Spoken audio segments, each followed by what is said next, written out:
Hey guys, and welcome back to the latest video. Today we are going through the darkest chapter of My Hero Academia within chapter 317. So let's jump right in and delve into why this chapter is so dark.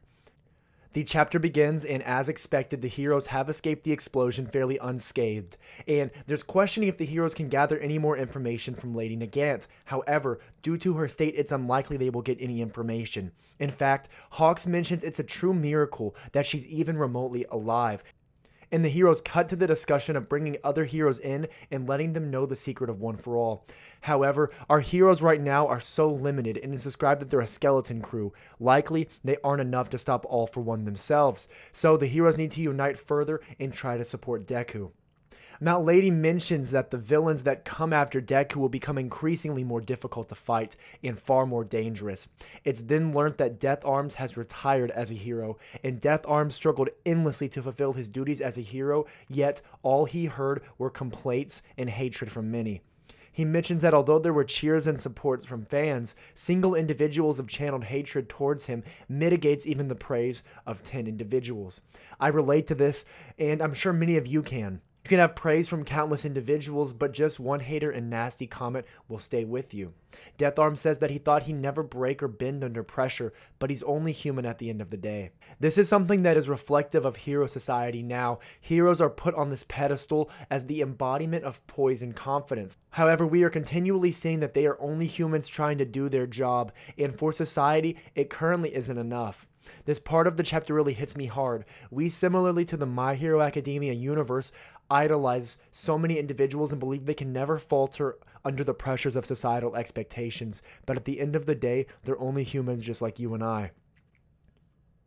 This beautifully constructed world by Horikoshi, although is focused on the brilliance of heroism of these heroes, they are just like us at the end of the day, doing their best.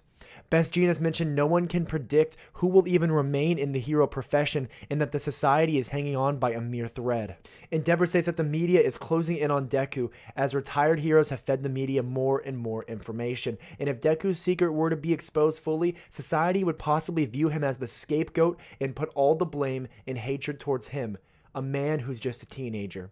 Mount Lady speculates as to why All for One hasn't leaked this information, as we know All for One likes to fight dirty, and this must mean that leaking One for All wouldn't be advantageous towards All for One, and Endeavor speculates the hypothetical result that the public would embrace Deku and seek to protect him.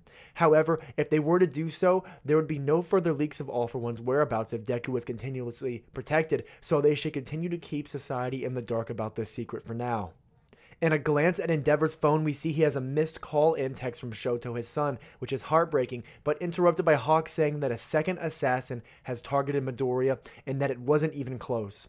We see Deku standing over an incapacitated and on the brink of death assassin while Deku holds him up with just Black Whip. This panel is super chilling. We see All Might watching this, and Deku immediately takes off after beating the assassin, and All Might tries to stop him because Deku hasn't even eaten, and All Might tries to give him his favorite meal, the bento box.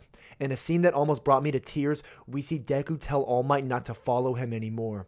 We see the words All Might said to Deku once, "You're next," juxtaposed with the reality that All Might had no idea these words would mean that Deku would be subjugated to this hell he's currently in. Deku says that he's fine on his own, and that he can have an output of 100% of One for All without issue, and can move like All Might could in his prime. Deku internally thinks that All Might has a feeling of sense of duty to protect him as the successor of All for One, but All Might shouldn't worry. Deku internally thinks that All Might has a feeling of a sense of duty to protect him as the successor of One for All, and that All Might shouldn't worry. Here we see Deku isn't even himself. He views All Might's connection to him as merely a sense of duty, rather than All Might's love of Deku as a son. This is heartbreaking and so dark on Father's Days of all days. All Might tries to reach out to him, wanting to say the words he always wanted to tell him, to not push himself too hard and that it's okay to rest sometimes, but Deku is gone in a flash. Deku, while pursuing the spot of the world's best hero, the pinnacle of society's savior, has forgotten that it's okay to rest and relax. In fact, perhaps he doesn't even know that it's ever okay to rest. All Might seen here is obviously distraught. Deku seems to no longer be himself. He rather seems to be purely the embodiment of his goal. We see during this exchange, Stain watches from the shadows, which sent me chills. Stain believed that Deku was one of the only few people worthy of being called a hero. Is this even what Stain envisioned as Deku being a hero? We then see the public's comments, chilling ones at that Deku appears without a sound, and in a flash has multiple quirks just like All for One. However, he rescues citizens, so he seems to do the action of a hero, but he does so while covered in blood and dirt. In fact, he no longer looks anything like a hero, and the chapter ends here. This chapter shows just how far Deku has gone. Deku has become so dark and has thrown away the ideals of what he wanted to be as a hero.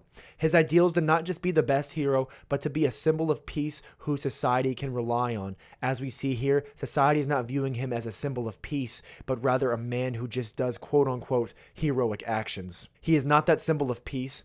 He is just the darkness needed to bring down All for One at any cost. Guys, if you enjoyed this video and breakdown of My Hero Academia's darkest chapter, don't forget to drop a like, comment, and subscription. I'm going to be coming out with a video later this week on Deku's psychological breakdown into such a dark character, so be on the lookout for that. And as always, I'll catch you all next time.